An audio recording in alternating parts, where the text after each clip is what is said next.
Chapter number 4 है, उसकी शुरुआत कर रहे हैं। आज अपन ने चैप्टर नंबर 1, चैप्टर नंबर 2 और चैप्टर नंबर 4 पे अपन आ गए हैं। चैप्टर नंबर 1 के मैंने इंपॉर्टेंट क्वेश्चन के वीडियो डाल दिए हैं। चैप्टर नंबर 2 के भी इंपॉर्टेंट क्वेश्चन के वीडियो डाल दिए हैं। अपन चैप्टर नंबर 4 की शुरुआत करते हैं। सबसे पहले तो ये है कि ये 3 अंक का चैप्टर है, 3 मार्क्स का। इसमें क्या होगा, आपके 1.5 अंक का एक क्वेश्चन आएगा, 1.5 अंक का एक क्वेश्चन आएगा। एक आपके ज्ञान का परीक्षण होगा, एक आपके अवबोध का परीक्षण होगा। यानी एक में आपको तुलना करने को बोली जाएगी और दूसरे में आपके ज्ञान की परीक्षण किया जाएगा। इसमें मैं लगभग आपको क्या है 30 से 40 के आसपास क्वेश्चन बताऊंगा। उन्हीं में से क्वेश्चंस मिलेंगे आपको। दोनों क्वेश्चंस आपको बिल्कुल टेंशन नहीं करनी, आराम से इन क्वेश्चंस को देखना है और उसके बाद आप 3 में से 3 अंक आराम से प्राप्त कर सकते हो। बच्चों, अपन ने 3 क्वेश्चन लिख लिया आप लोगों के सामने। बहुत ही छोटे छोटे क्वेश्चन है, अपन इन क्वेश्चन के ऊपर चर्चा करते हैं। अपने सामने 3 क्वेश्चन आएंगे। ये 1.5 नंबर का क्वेश्चन, ये 1.5 मार्क्स का क्वेश्चन, ये 1.5 मार्क्स का क्वेश्चन। 3 क्वेश्चन लिखे हैं मैंने। अपने जो सबसे पहला टॉपिक है उसमें से पहला क्वेश्चन अपने ये है कि जनन स्वास्थ्य पाठ का नाम है संबंधी जागरूकता उत्पन्न करने के लिए आपको जनन स्वास्थ्य संबंधी जागरूकता उत्पन्न करनी है। आप क्या करोगे? तो आप सबसे पहले तो क्या करोगे, श्रव्य और दृश्य साधनों का उपयोग करोगे, यानी ऑडियो और विजुअल दोनों साधन। आपको किसी व्यक्ति को जानकारी देनी है, यौन संचालित रोगों की, गर्भपात की, ये सब जानकारी देनी है। तो आप क्या करोगे, सबसे पहले श्रव्य और दृश्य साधन का उपयोग करोगे, ऑडियो विजुअल ऐड। जैसे आप टीवी में ऐड दोगे, आप रेडियो में ऐड दोगे, लोगों को जागरूकता करोगे यौन संचित रोग और दूसरी बीमारियों के प्रति आप उनको जागरूक बनाओगे। दूसरा, पोस्टर, मुद्रित की सामग्री। मुद्रित सामग्री होती है, ये क्या करती है, जनन स्वास्थ्य के बारे में जानकारी देने के लिए छपाई जाती है। आप जगह जगह देखते हो, जैसे पोलियो कार्यक्रम का पोस्टर चलता है, टीकाकरण कार्यक्रम का पोस्टर चलता है। तो जनन स्वास्थ्य संबंधी जागरूकता उपाय करने के लिए अपने को सबसे पहले ये साधन चाहिए, दृश्य और श्रव्य साधन। दूसरा, आपको मुद्रित सामग्री चाहिए। तीसरा, कुछ गैर सरकारी संगठन होते हैं, वो भी क्या करते हैं कि नेशनल अपन कह सकते हैं नॉन गवर्नमेंट ऑर्गेनाइजेशन है, वो क्या करते हैं कि जैसे नाको है, ये क्या है, ये एक नॉन गवर्नमेंट संस्था है, ये एड्स के बारे में जागरूकता प्रदान करता है। अब सबसे महत्वपूर्ण है माता पिता और शिक्षक। माता पिता और शिक्षक भी क्या करते हैं, जनन स्वास्थ्य संबंधी जागरूकता उत्पन्न करते हैं। तो आपको 3 कारण लिखने हैं बच्चों। कितने लिखने हैं? अगर आपने 3 कारण लिखे कि भाई जनन स्वास्थ्य संबंधी कोई जागरूकता उत्पन्न करनी है, तो आप कौन से उपाय करोगे, तो आपको बताना, हम ये 3 उपाय याद कर लेंगे। मेरे हिसाब से ये सब ने कर लिया होगा।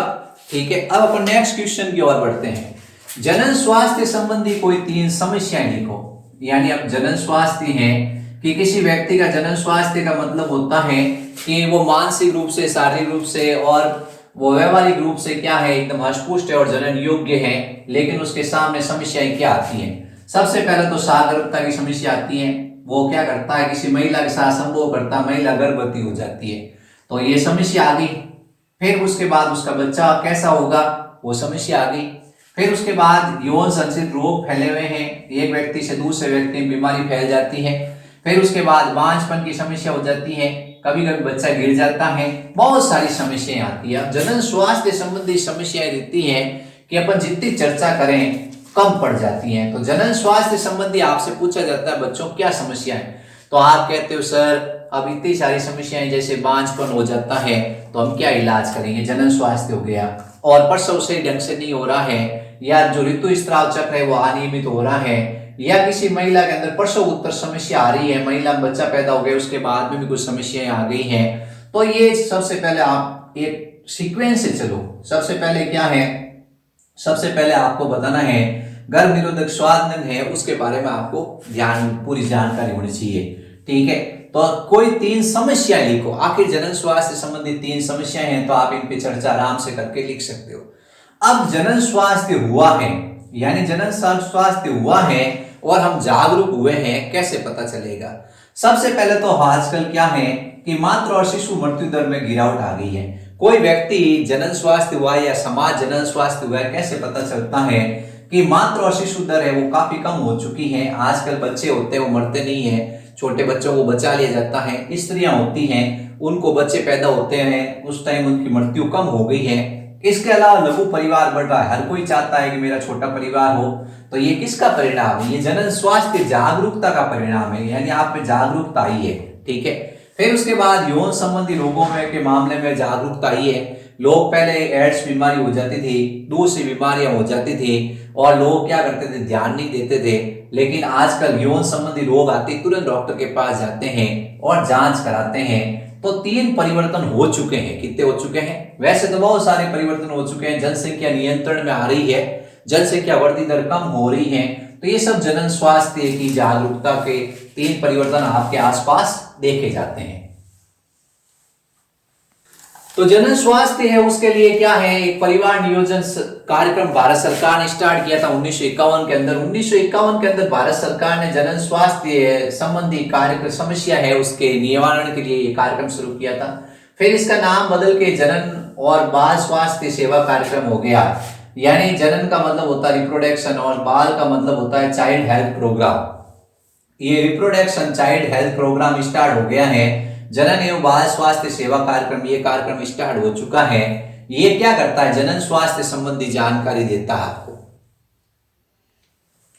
अब अपने चौथा क्वेश्चन है, बहुत इंपॉर्टेंट है, उल्ब वेदन यानी एमनियोसेंटेसिस विधि क्या है और ये किस तरह से बहुत ही मतलब अच्छी विधि भी है और हानिकारक विधि भी है। ठीक है, यानी दोनों पहलू देखे जाते हैं एमनियोसेंटेसिस विधि के। तो एमनियोसेंटेसिस विधि में क्या होता है, जैसे कोई स्त्री है, ये गर्भवती है, इसकी गर्भाशय के अंदर ये भ्रूण पल रहा है। इस भ्रूण के चारों तरफ एक लिक्विड भरा होता है जिसका नाम होता है एमनियोटिक लिक्विड। ठीक है, ये भ्रूण है, बच्चा है, ये पल रहा है। इस बच्चे के चारों तरफ क्या है, ये भ्रूणीय झिल्लियां हैं और उसके बीच में खाली जगह है। इसमें एक लिक्विड भरा हुआ है जिसका नाम है amniotic fluid. Amniotic fluid. Doctor क्या करता है, एक लंबी सी सुई डालता है और यहां से एमनियोटिक फ्लूइड है, एमनियोटिक जो फ्लूइड है उसको बाहर निकालता है। ठीक है, लंबी सुई होती है, वो क्या होता है, योनि मार्ग से अंदर डालता है और एमनियोटिक फ्लूइड होता है उसको बाहर खींचता है। एमनियोटिक फ्लूइड के अंदर क्या होता है, जो ये भ्रूण है जिसको अपन फीटस कहते हैं, क्या कहते हैं, फीटस कहते हैं, उसके अंदर कुछ कोशिकाएं आ जाती हैं। इस फीटस के अंदर जो ये एमनियोटिक फ्लूइड है उसके अंदर भ्रूण की कोशिका आ जाती है। भ्रूण की कोशिका आ गई, फिर उसके बाद उस भ्रूण के अंदर जितने भी गुणसूत्र होते हैं उन गुणसूत्रों का मानचित्रीकरण किया जाता है। उन गुणसूत्रों का मानचित्रीकरण किया जाता है और देखा जाता है कि गुणसूत्र के अंदर क्या है। ठीक है, अगर गुणसूत्र होते हैं उसमें कोई विकार है, क्रोमोसोम के अंदर कोई विकार है तो पता चल जाता है। जैसे कोई गुणसूत्र कम होगा या कोई ज्यादा होगा, कम या ज्यादा होगा, या कोई गुणसूत्र का भाग टूटा होगा, या कोई जीन होगा वो सही ढंग से काम नहीं करेगा। जैसे हीमोफीलिया बीमारी होती है, सिकल सेल एनीमिया होती है और इसके अलावा डाउन सिंड्रोम होती है। इन सब बीमारियों का अध्ययन कर सकते हैं। ठीक है, लेकिन डॉक्टर क्या करता है कि इसका उपयोग आजकल लिंग निर्धारण के लिए करना शुरू कर दिया। लिंग निर्धारण कैसे, ये जो कोशिका है यदि इसमें एक अतिरिक्त एक्स गुणसूत्र होगा, इस कोशिका के अंदर एक अतिरिक्त एक्स गुणसूत्र होगा तो बार काय के रूप में दिखाई देगा। और जब अतिरिक्त एक्स गुणसूत्र होता है तो आपको पता ही है ये क्या होगी, लड़की होगी। क्या होगी, लड़की होगी। तो डॉक्टर क्या करता है कि जो बार काय होती है, जो अतिरिक्त एक्स गुणसूत्र होता है उसको अभिरंजित करता है, इसके ऊपर स्टेन डालता है। जो ये भ्रूण की कोशिका इसके ऊपर स्टेन डालता है और डालते इसको एक चमकीली पट्टी दिखाई देती है अतिरिक्त एक्स गुणसूत्र की। जैसे 44 एक्स एक्स है तो ये बार काय दिखाई देगा, और 44 एक्स वाई है तो ये बार काय नहीं दिखेगा। अब कोई महिला है उसमें 44 एक्स एक्स एक्स है तो उसमें कितने बार काय दिखेंगे, 2 दिखेंगे, 2 अतिरिक्त एक्स गुणसूत्र है। तो इस तरह से क्या होता है कि डॉक्टर तुरंत पता लगा लेता है कि लड़की है या लड़का है। तो ये विधि काफी हानिकारक मानी जाती है और उपयोगी भी मानी जाती है। कोई अनुवांशिक विकार है तो उसका तुरंत क्या होता है, पता चल जाता है। लेकिन हानि यह है कि इससे लिंग निर्धारण का भी उपयोग पता लगाना शुरू कर लिया जाता है। अब अगला सवाल है, समाज में जनन स्वास्थ्य के 3 महत्व लिखो। जनन स्वास्थ्य का महत्व अपने अभी पढ़ा ही था अपन ने। सबसे पहले तो क्या होता है, यौन संचित रोगों की जानकारी मिलती है, इसलिए अपन जनन स्वास्थ्य पढ़ रहे हैं। परिवार नियोजन की जानकारी मिलती है कि परिवार में बच्चे होने से कैसे रोकना है। फिर उसके बाद शिशु के लिए स्तनपान की जानकारी मिलती है। फिर उसके बाद गर्भवती महिला है उसकी देखभाल की जानकारी मिलती है और सुरक्षित यौन संबंध कैसे करने हैं उनकी जानकारी ये जनन स्वास्थ्य में। तो आप लोग जनन स्वास्थ्य का उपयोग क्यों करते हो? आपको पता है कि समाज में बहुत सारे रोग फैले हुए हैं, गर्भवती स्त्रियां हैं, उनकी देखभाल की जरूरत है, परिवार नियोजन की जरूरत है, स्तनपान की जानकारी की जरूरत है। ये सब कारण होते हैं जनन स्वास्थ्य के महत्व। अब नेक्स्ट आ चुका है विद्यालय में यौन शिक्षा क्यों आवश्यक है। यानी आप लोग भी विद्यालय पढ़ते हो, आपके विद्यालय में यौन शिक्षा दी जाती है, तो ये क्यों आवश्यक है? अपने को पता है कि आज के टाइम में क्या बहुत सारी यौन संचित बीमारियां फैली हुई है, तो बच्चों को यौन संचित रोगों की जानकारी मिल जाएगी। भाई यौन संचित रोग होता है वो एक व्यक्ति से कैसे दूसरे व्यक्ति में फैलता है, तो बच्चे जागरूक हो जाएंगे। दूसरा, किशोरों के अंदर बहुत सारे परिवर्तन होते हैं, जैसे उसमें दाढ़ी मूछें आती है, उसमें आवाज मोटी होती है, उसके लैंगिक अंग होते हैं वो बढ़ते हैं, तो उनकी जानकारी हो जाएगी। फिर वो सुरक्षित यौन संबंध बताए जाएंगे उसको। विद्यालय के अंदर ये बहुत ही आवश्यक है कि बच्चे को पूरी यौन शिक्षा दी जाए। उसके मन में क्या होता है, जिज्ञासा होती है कि भाई यौन शिक्षा क्या है, कैसे मेरे अंदर परिवर्तन हो रहे हैं। लड़कियां हैं तो उसमें मासिक चक्र प्रारंभ होता है, और लड़के हैं तो उनके अंदर कुछ शारीरिक बनावट बदलती है, वो विपरीत लिंगी के प्रति आकर्षण होते हैं। इसलिए विद्यालय में यौन शिक्षा बहुत ही आवश्यक है। बच्चे को पूरी जानकारी मिल जाएगी तो वो क्या करेगा, वो एक तरह से जो जिज्ञासा है वो उसकी पूर्ति हो जाएगी, तो वो पढ़ाई की तरफ ध्यान दे देगा।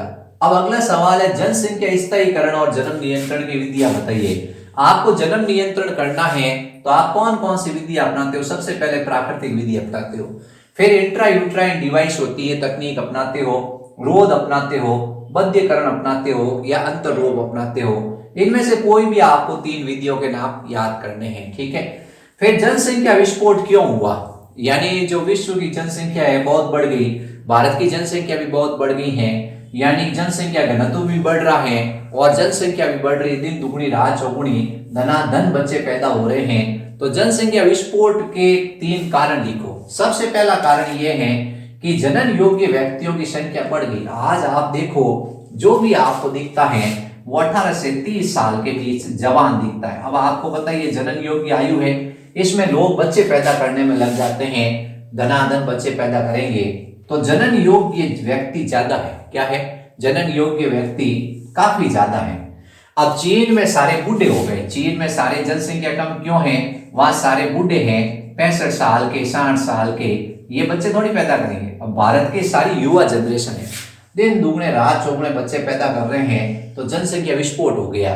दूसरा, शिशु और मातृ मृत्यु दर पहले ज्यादा थी, अब शिशु भी नहीं मरता है, बच्चा भी नहीं मरता है, डॉक्टर उसको बचा लेता है।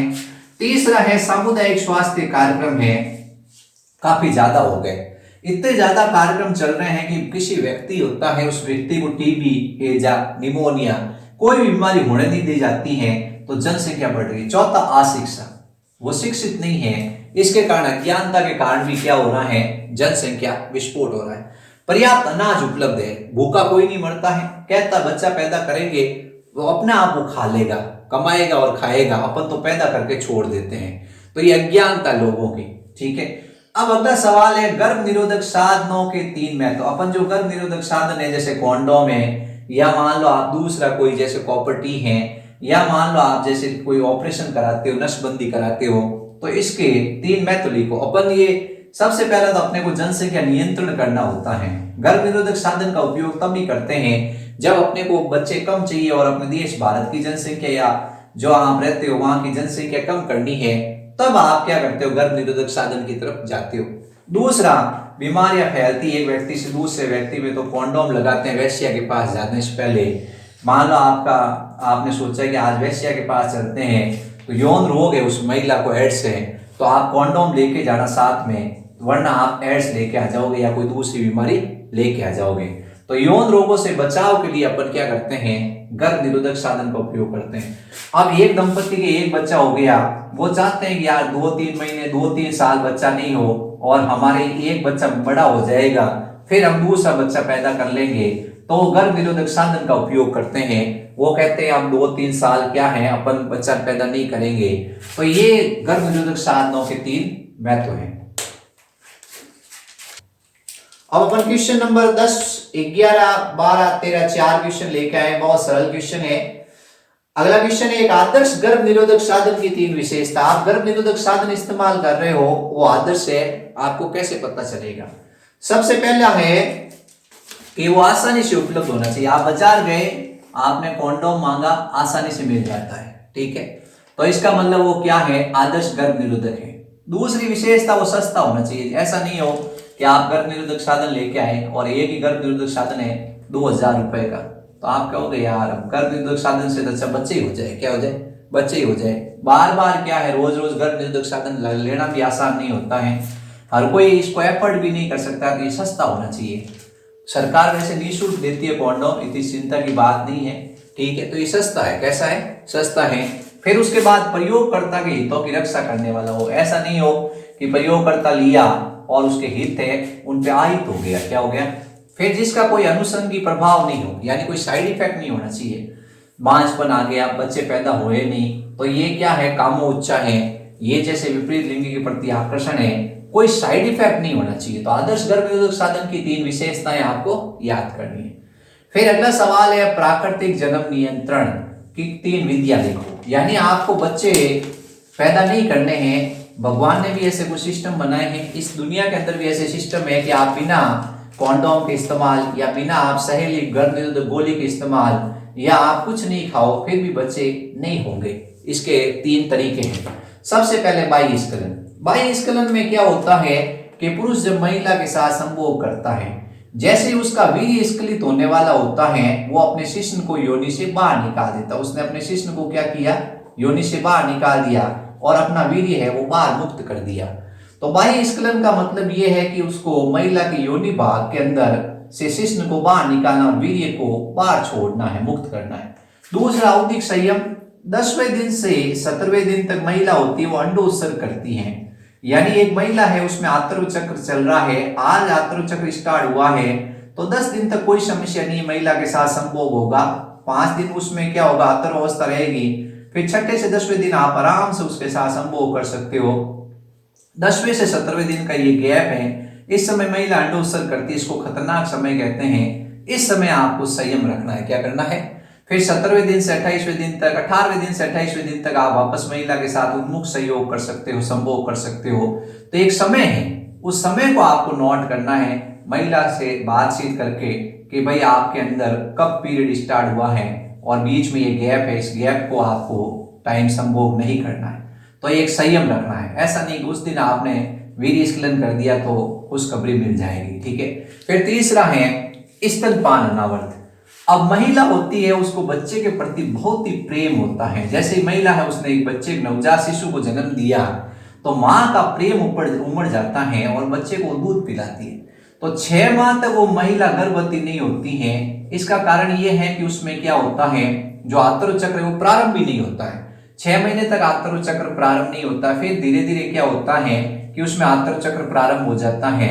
तो स्तनपान कराना चाहिए महिला को। महिला बच्चा पैदा होने के बाद क्या है, उस बच्चे से विशेष प्रेम रखे और उसको दूध पिलाए। तो 6 महीने तक उसमें आतरु चक्र प्रारंभ नहीं होगा, 1 साल तक नहीं होगा और महिला गर्भवती नहीं होगी। अब ये तीनों ऐसे साधन है जिसमें बहुत खतरा रहता है। क्या रहता है, बहुत खतरा रहता है और बच्चा ठहरने की संभावना होती है। बाह्य स्खलन कभी नहीं हुआ और मान लो वीर्य अंदर रह गया, महिला की योनि भाग में चला गया, तो काम हो जाएगा, यानी बच्चा, काम होने का मतलब बच्चा हो जाएगा। फिर उसके बाद औदिक संयम का मतलब ये है कि आपने तारीख नोट नहीं की और एक दिन वीर्य अंदर मुक्त कर दिया, उसमें भी खुशखबरी आ सकती है। तीसरा है कि महिला होती है, वो स्तनपान कराती है, लेकिन कभी कभी आतरु चक्र प्रारंभ हो जाता है, तो उसमें भी ये तीनों कंडीशन एक प्राकृतिक जन्म नियंत्रण है, मुफ्त की है। तीनों सुविधाएं मुफ्त में इस्तेमाल करो बिना कोई पैसा दिए, लेकिन इसमें ये संभावना है कि बच्चा ठहर भी सकता है। तो आपको किसी को दोष नहीं देना है, हो गया तो कोई बात नहीं, बच्चा हो गया। अब उसके बाद अगला है कॉन्डोम के 3 महत्व लिखो। अब कॉन्डोम के 3 महत्व में आप कॉन्डोम क्यों खरीदते हो। सबसे पहले तो आपको पता है कॉन्डोम सस्ता है, ठीक है। दूसरा, कोई बीमारी नहीं होगी, ठीक है। तीसरा क्या होता है, गोपनीय है, आपने कॉन्डोम लगाया, पड़ोसी को पता नहीं चलेगा या किसी को पता नहीं चलेगा, ठीक है। उपयोग करने में आसानी, आपको कोई ट्रेनिंग नहीं लेनी पड़ी कॉन्डोम कैसे लगाना है। यानी कि ये ऐसे महत्व है जिसके कारण लोग सब क्या है, दौड़ते हैं और दुकान से तुरंत कॉन्डोम खरीद लेते हैं। तो पहला कारण ये है कि यौन संचित रोगों से बचाव होता है। दूसरा कारण सस्ता है। तीसरा गोपनीय है, यानी आप एक बार इस्तेमाल करो, फेंक दो, कोई समस्या नहीं, कोई नहीं देखेगा आपको, उपयोग करने में आसान है, आपको कोई ट्रेनिंग की जरूरत नहीं है। महिला के लिए भी कॉन्डोम उपलब्ध है और पुरुष के लिए भी कॉन्डोम उपलब्ध है। फिर उसके बाद रोध युक्तियों के नाम, यानी क्या होता है, बार बार कॉन्डोम कौन खरीदे, आजकल ऐसे आगे हैं, डायाफ्राम आ गया है, गर्भाशय गिरवा टोपी आ गई है, वोल्ट आ गए हैं, ये ऐसे उपकरण आ गए जो महिला क्या करती हैं कि पुरुष के साथ संभोग करने से पहले अपनी योनि में फिट कर देती हैं, पुरुष के साथ संभोग करती है और फिर बाहर निकाल देती हैं। इसमें क्या होता है, शुक्राणुनाशक क्रीम होती हैं, इसी तरह से अपन कहते हैं फोम होते हैं, वो पहले लगा दिए जाते हैं। जैसे महिला शुक्राणुनाशक क्रीम या फोम अपने योनि भाग के अंदर लगा देती हैं, फिर डायाफ्राम लगा देती हैं। अब डायाफ्राम और गर्भाशय गिरवा टोपी लगाई, फिर संभोग किया आराम से, फिर उसके बाद वापस क्या कर लिया, इनको बाहर निकाल दिया। ये सब प्लास्टिक के बने होते हैं, इतनी टेंशन वाली बात नहीं होती है। अब एक सवाल आता है, सहेली क्या है? अब सहेली तो अपन कहते हैं दोस्त है, क्या है, लेकिन यहाँ सहेली दोस्त को नहीं बताना, ये भी एक गर्भ निरोधक गोली है।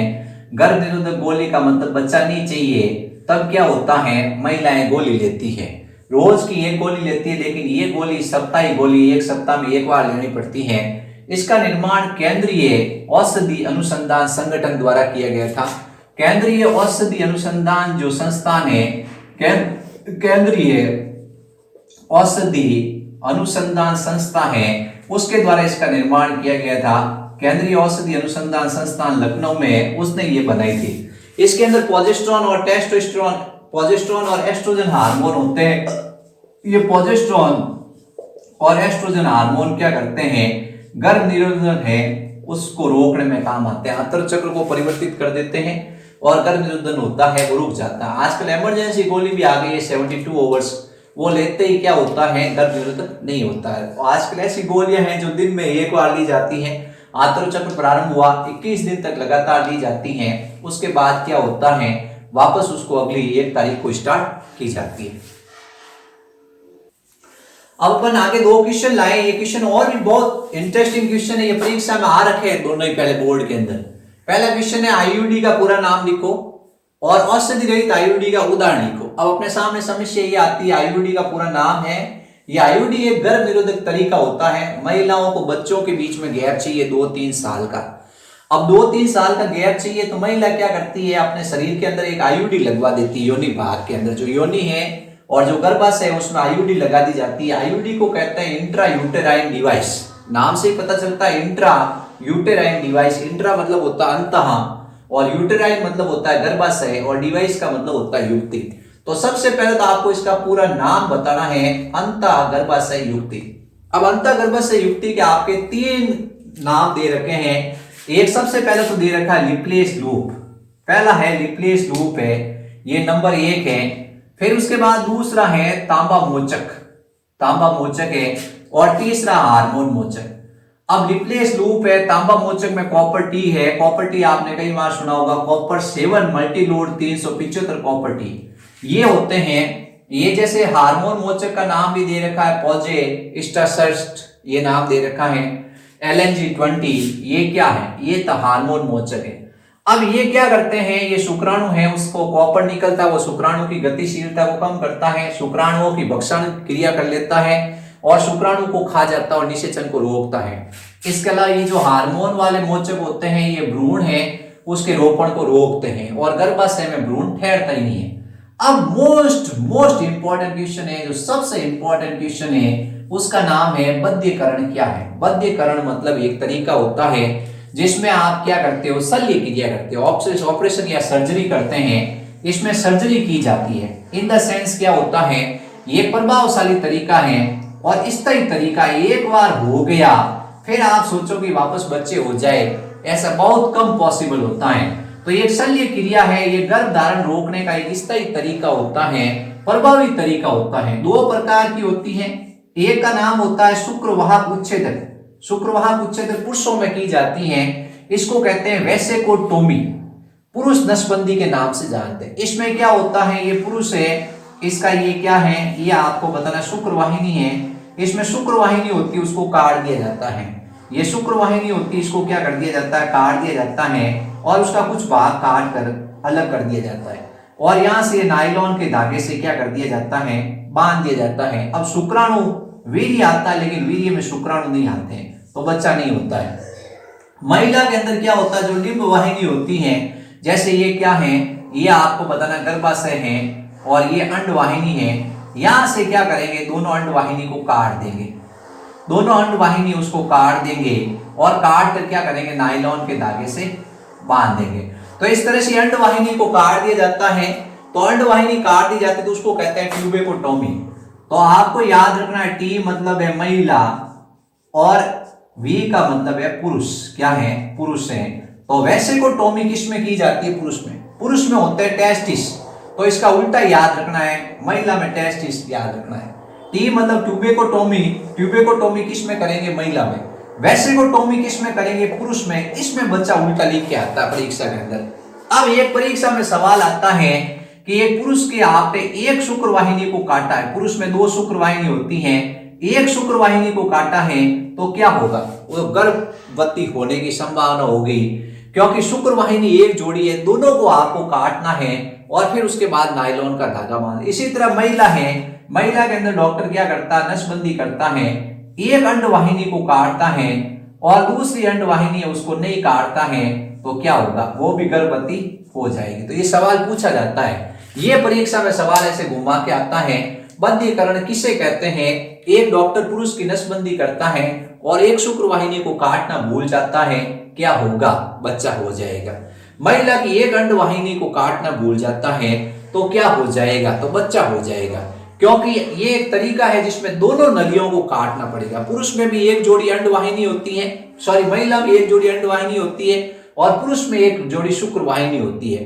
तो दोनों को काट के नायलॉन के धागे से अच्छी तरह बांधना है, ये अपने को तरीका बताना है। ट्यूबेकोटोमी और वेसिकोटोमी का मैंने तो एक तरीका बना दिया है। टी मतलब है महिला, टेस्टिस मतलब है महिला और वेसिकोटोमी मतलब है पुरुष। ये आपको याद रखना, उल्टा सीधा मत करना।